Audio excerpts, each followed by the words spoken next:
कई भक्त कहते हैं जी हमें मेरे 3 दिन मंत्र ना जपा, मैंने 4-5 दिन मैंने नाम नहीं जपा। क्यों नहीं जपा? कि टेंशन हो गई थी। अब भले आदमी टेंशन तो हो जा, खैर टेंशन भी हो जाए, लेकिन भगवान की भक्ति भी अपना करता रहे दुखी सुखी होकर। उस टेंशन को भी पड़ी रहेगी, लेकिन मंत्र भी थोड़ा बहुत कर लेना चाहिए, छोड़ना नहीं चाहिए। अब ये तो मंत्र इस काल ने तो इतनी टेंशन कर रखी है इस प्राणी के साथ में, गिनती है को ना। घर में को वासनी हो जाए तो टेंशन, और छोटे मोटे व्यवसाय में 100 घाटे बाद हो उसमें टेंशन, पता नहीं कितने प्रकार की समस्याएं हमारे जान में डाल रखी काल ने। काल का ये उद्देश्य है कि ये भक्ति ना करें। जब इनको मनुष्य शरीर प्राप्त हो तब तो इनमें इतनी टेंशन भर दी या विकार भर दिए, कोई घुट्टी लावे, कोई जुआ खेला, कोई दारू पीवे, बीड़ी पीवे, सिगरेट पीवे, कोई 2 नंबर के काम में, कोई कोठी बनाने के काम में, यानी को इनको सबको ऐसा व्यस्त कर रखा है कि फुर्सत को ना। और फिर अब ये है भक्ति का समय आ गया, अब ये भक्ति युग आ गया, भक्ति का काल आ गया, समय भक्ति काल, बिचली पीढ़ी आएगी। और इसमें काल ने कति पूरा हंगाला दिया।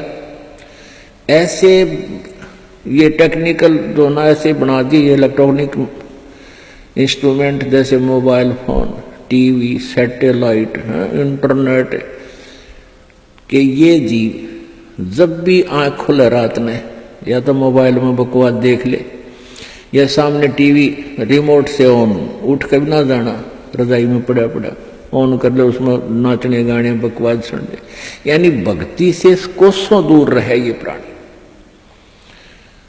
अब इसने कितना कुछ, अभी 20-30 वर्ष से आप देख रहे हो कितना कुछ साइंस ने तरक्की कर दी, या काल गिवन है, इस काल ने दे रखी है।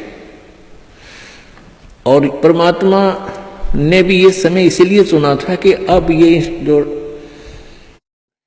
जो साइंस के इंस्ट्रूमेंट हैं ये हमारा काम आएंगे। एक जगह बैठे और लाखों करोड़ों जगह टीवी में परमात्मा की महिमा को घर बैठे सुन सका करोगे। हम इनमें बकवास क्यों देखेंगे? हम भगवान देखेंगे, परमात्मा की चर्चा सुना करेंगे, तो हम इसका सदुपयोग करेंगे।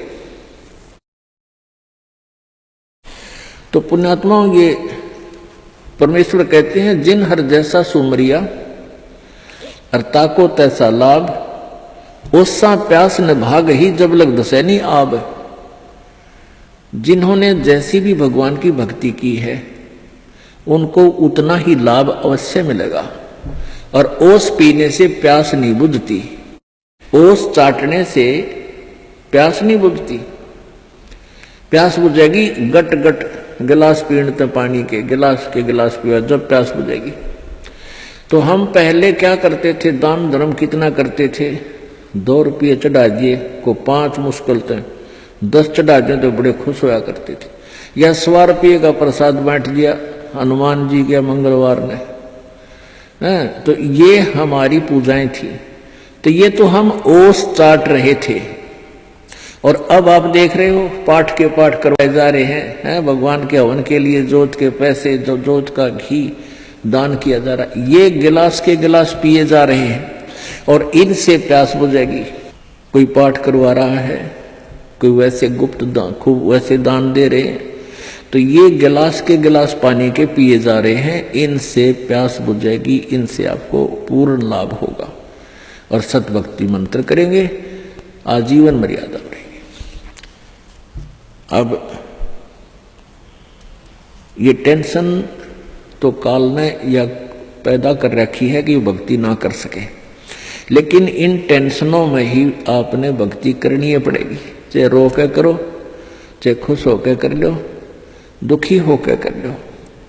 मान लीजिए कोई घर का सदस्य उपदेशी नहीं था, उसकी मृत्यु होगी, दुख तो बहुत आता है, क्योंकि हमारा एक हमारे अंदर एक ऐसी व्यवस्था बन गई, हम रह नहीं सकते, रोना भी पड़ेगा, भाई खूब बुरा हाल विलाप भी करेंगे। लेकिन फिर भगवान भी फिर याद रखे, परमात्मा ये क्या ले गए इतने दिन, उन बातों ने ध्यान रखे कि ये क्या लेके गया।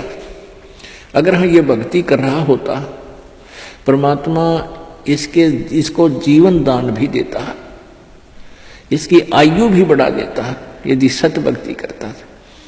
और ये लेके क्या गया, सारा जीवन बर्बाद कर गया। तो इस प्रकार इन सब विचारों को ध्यान में रख के, सब बातों को विचार करके और भजन जरूर करें।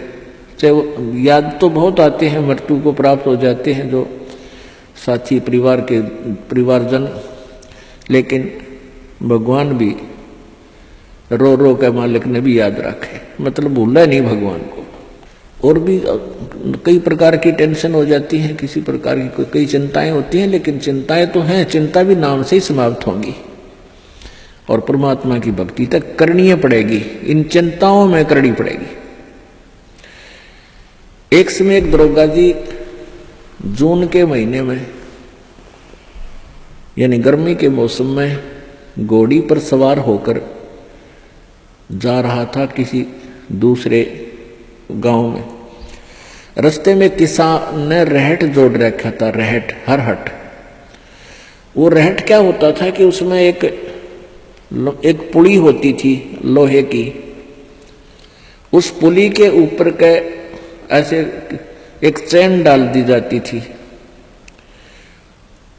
और उसको कोल्लू की तरह, एक कोल्लू आपने देखे हाथ के बैलों वाले कोल्लू, उस तरह कोल्लू की तरह बहल से चला जाता था और वो रहट का व्हील घूमता था वह पुड़ी, और उसके ऊपर चैन लगी होती थी। नीचे एक कुआं होता था, वो चैन इतनी लंबी होती थी कि कुएं के जल को छूती थी नीचे तक, और उसका बाल्टियां वेल्ड कर दी जाती थी चैन के ऊपर।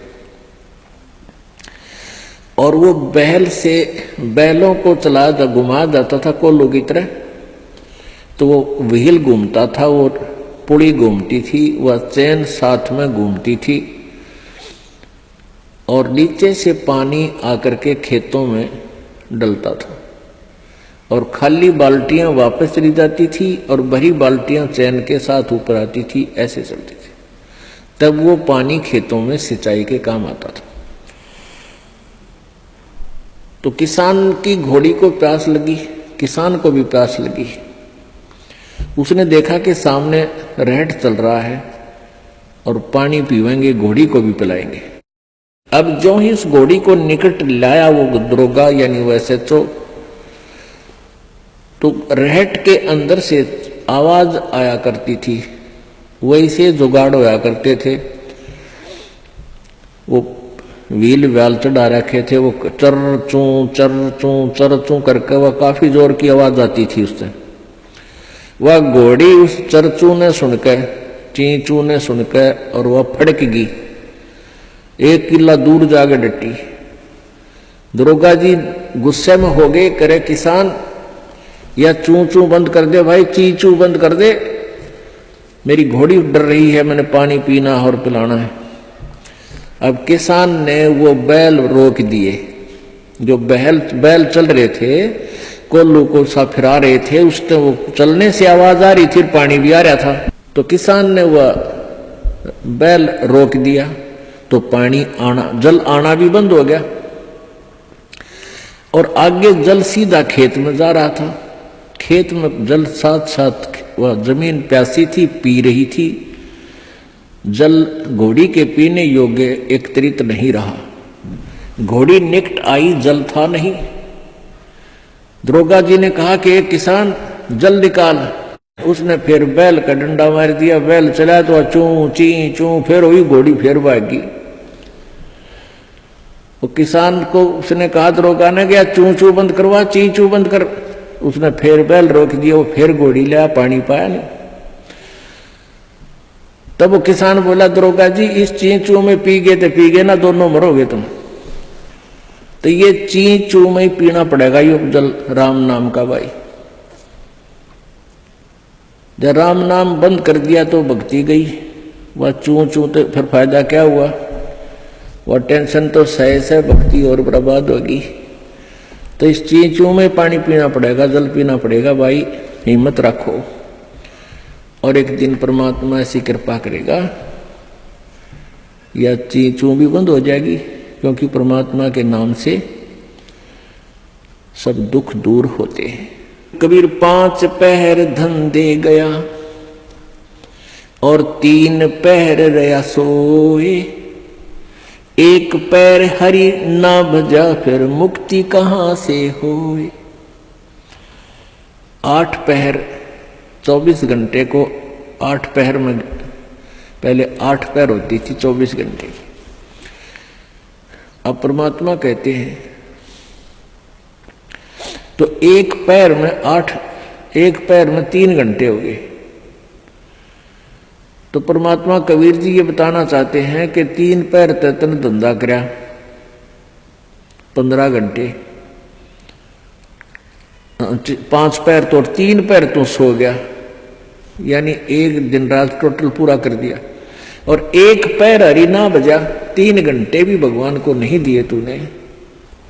5 पैर धन दे गया, 3 पैर रया सोए, एक पैर हरि ना जप्यो मुक्ति कहां से हुई। यानी टोटल 3 घंटे परमात्मा ने बता दिए कि पूरे 24 घंटे में 3 घंटे आप भगवान के भजन में अवश्य लगाओ।